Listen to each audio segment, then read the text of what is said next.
How to make a typewriter effect in your game with GDevelop. First, install the auto typing extension. Add the auto typing behavior to your text object. Adjust the interval to control how long it will wait between each letter.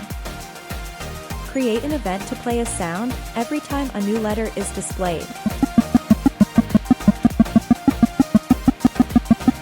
Add an event to let players skip to the end by pressing the escape key.